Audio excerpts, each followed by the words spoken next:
नमस्कार दोस्तों, CMC tricky classes में आपका स्वागत है। सबसे पहले दोस्त जो हमारे चैनल को सब्सक्राइब नहीं की वो हमारे चैनल को सब्सक्राइब कर लो, बेल आइकन्स को ऑन कर लें, जिससे समय समय पर जो भी चीज़ हम अपडेट करें वो सूचना आपको मिलती रहे। दोस्तों यहाँ हम बात करेंगे लेखपाल भर्ती परीक्षाओं की तैयारी की।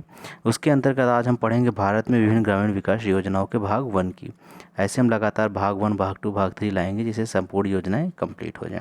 ये योजना सिर्फ लेखपाल भर्ती परीक्षा के लिए ही नहीं बल्कि अन्य परीक्षाओं के लिए भी इम्पोर्टेंट है। जिसके अंतर्गत पहली योजना दीनदयाल उपाध्याय ग्रामीण कौशल योजना।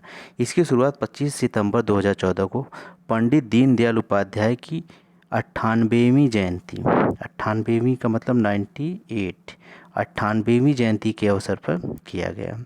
इसका जो मुख्य उद्देश्य है 15 से 35 वर्ष के ग्रामीण क्षेत्र के युवाओं को रोजगार के लायक बनाने के लिए उनके कौशल को विकसित करना, जिससे वो अपने आसपास के क्षेत्रों में रोजगार का कार्य कर सकें। दोस्तों जो दूसरी योजना स्वच्छ भारत मिशन, इसका जो सबसे इम्पोर्टेंट पार्ट इसकी टैगलाइन एक कदम स्वच्छता की ओर, इसको आपको ज़रूर याद रखना। इसकी शुरुआत जो है 2 अक्टूबर 2014 से की गई है और इसकी जो पूरी अवधि निर्धारित की गई है 2 अक्टूबर 2014 से 2019 तक। यह कार्यक्रम ग्रामीण पेयजल एवं स्वच्छता मंत्रालय द्वारा कार्यान्वित किया जा रहा है। इसका जो लोगो है, उसका लोगो बहुत इंपॉर्टेंट है, वही बहुत पूछा, वो गांधी जी का चश्मा है, वो आप ध्यान देंगे इस तरीके का। इसमें एक में लिखा है स्वच्छ और दूसरे वाले कॉलम में लिखा है भारत। ये जो है ज़रूर पूछा जा सकता है, इसको ध्यान आप जो है हमेशा ध्यान में ज़रूर रखिए। तीसरी जो योजना है सांसद आदर्श ग्राम योजना, इसकी जो शुरुआत हुई है प्रधानमंत्री नरेंद्र मोदी जी द्वारा लोकनायक जयप्रकाश नारायण जी की जयंती पर 11 अक्टूबर 2014 को की गई है। इसके पर्यवेक्षण का अधिकार ग्रामीण विकास मंत्रालय को दिया गया है। इस योजना का मुख्य उद्देश्य क्या है? संसद के प्रत्येक सदस्य 2019 तक 3 गाँवों में संस्थागत बुनियादी ढांचे का विकास की जिम्मेदारी लेंगे, जो कि आइए हम जो है चौथी योजना और बहुत इम्पोर्टेंट योजना के बारे में बात करते हैं। महात्मा गांधी राष्ट्रीय ग्रामीण रोजगार गारंटी योजना, इसी को हम मनरेगा के नाम से भी जानते हैं। राष्ट्रीय ग्रामीण रोजगार गारंटी अधिनियम 2005 को 2 फरवरी 2006 से शुरू किया गया था।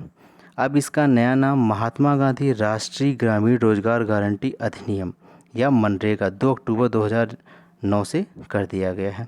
इस योजना के अंतर्गत गांव के लोगों को 1 वर्ष में 100 दिन के रोजगार की गारंटी दी जाती है। इस योजना के लाभार्थियों में 50% श्रमिक जो हैं वो महिलाएं होती हैं। अगला जो इम्पोर्टेंट पार्ट है, इस योजना का 90% वित्त पोषण केंद्र सरकार द्वारा और 10% राज्य सरकार द्वारा वहन किया जाता है। ये बहुत इंपॉर्टेंट है और कई बार एग्जामों में आ भी चुका है, इसको जो है आप ज़रूर ध्यान दीजिए। और भी कई अन्य महत्वपूर्ण बातें इस योजना के अंतर्गत वो हम आपको बताते हैं। मनरेगा के तहत केंद्र सरकार मजदूरी की लागत की माल की लागत का 3/4 भाग तथा राज्य सरकार बेरोजगारी भत्ता माल की लागत का 1/4 भाग वहन करती है। दूसरा पॉइंट, बेरोजगारी भत्ते की राशि को निश्चित करना राज्य सरकार पर निर्भर है, जो इस शर्त के अधीन है कि पहले 30 दिनों के लिए न्यूनतम मजदूरी के जो है 1/4 भाग से कम ना हो और उसके बाद न्यूनतम मजदूरी के 1/2 भाग से कम ना हो। प्रति परिवार 100 दिनों का रोजगार या बेरोजगारी भत्ता सक्षम और इच्छुक श्रमिकों को हर वित्तीय वर्ष में प्रदान किया जाना चाहिए। बजट 2020 में मनरेगा मजदूरी दर में 10% की वृद्धि की गई है। तो ये रहा योजना का भाग 1 और योजनाओं के भाग 2 हम अगले पार्ट में पढ़ेंगे, जिसके लिए आप हमसे कंटिन्यू जुड़े रहिए। अगर आपको आज ये भाग अच्छा लगा तो इसको ज़रूर लाइक कीजिए। धन्यवाद।